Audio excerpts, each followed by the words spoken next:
Hi, I'm Carl Cater, and I'm the author of the second chapter in the book, which is about the history of adventure tourism.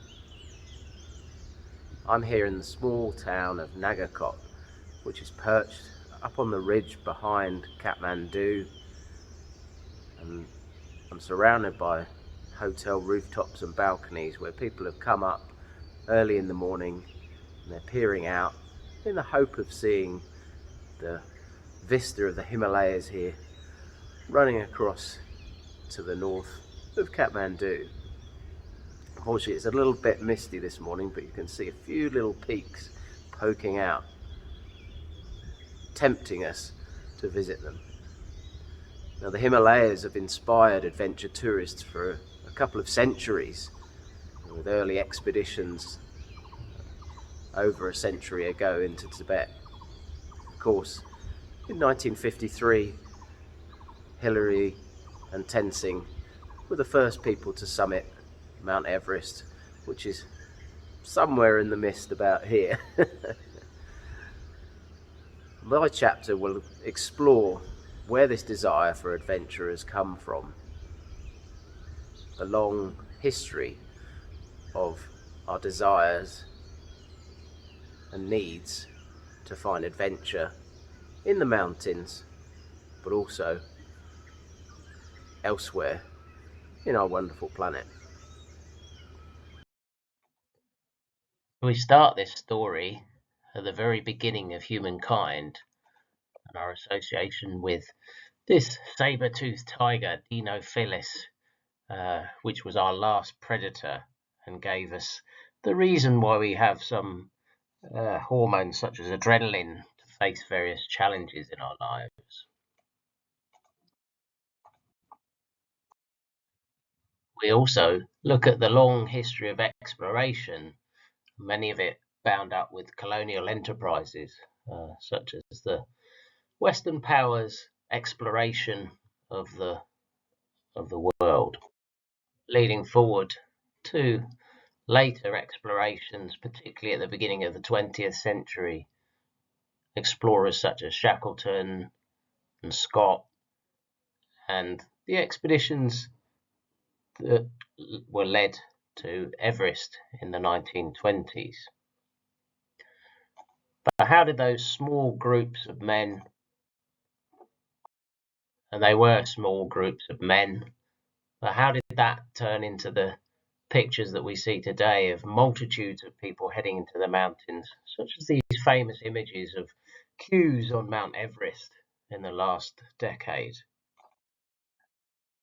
Or even here, on a more everyday level, on Mount Snowdon, Airy in the UK, where people after COVID lockdowns flooded into the outdoors. We're also interested in this chapter then in the influences on place.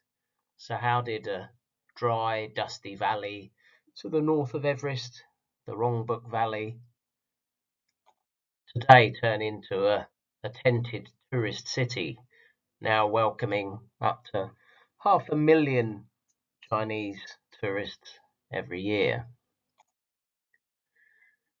And perhaps one of the most famous adventure places is Queenstown in New Zealand, that has promoted many adventurous activities, originally based around its ski industry,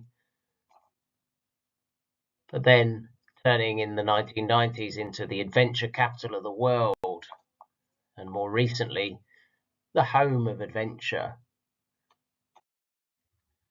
And the reputation of Queenstown was based largely on the importance of bungee jumping, which started in Queenstown in 1988. And by the year 2000, over 1 million people had bungee jumped in Queenstown.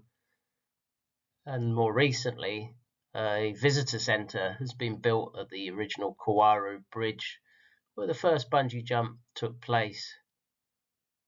And that itself attracts 400,000 visitors a year. So that adventure becomes its own spectacle. Bungee jumping itself was inspired by the land diving which happens on the island of Pentecost in Vanuatu in the Pacific. This spiritual ceremony is a unique tourist attraction, as you can see in this unique video.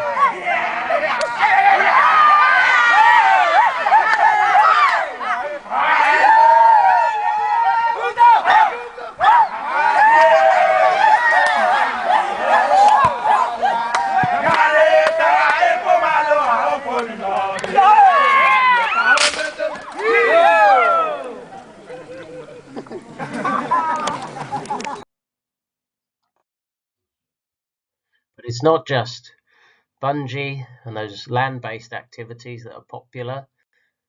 We've seen also huge growth in terms of scuba diving over the past few decades. It's very popular around the world in coastal tourism destinations.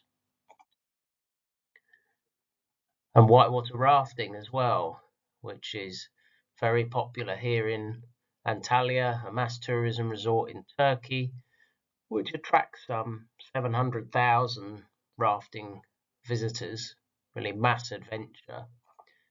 And there are some estimates that perhaps in China there have been up to 80 million tourists trying the Chinese version, Piaoliu, of whitewater rafting. There is concern here about how sustainable all this growth of adventure tourism might be.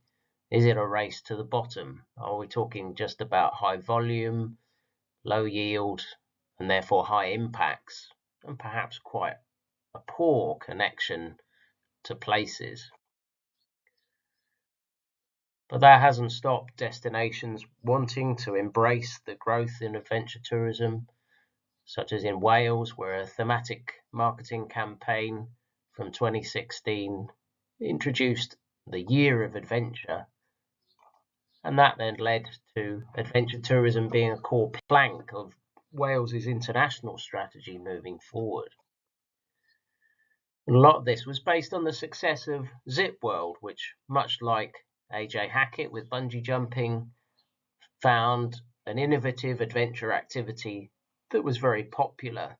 A huge zip line in the industrial mines of North Wales, and since then developed their products to include such novelties as underground trampolines and luges and various other aerial pursuits.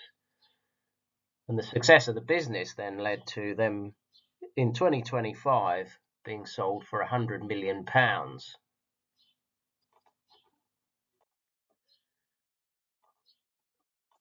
So we look at all these trends of growth and challenges around sustainability in the chapter, and particularly the idea that perhaps adventure is looking for new opportunities, particularly around well-being and mindfulness, which links to some of the later chapters in the book. So we hope that you enjoy reading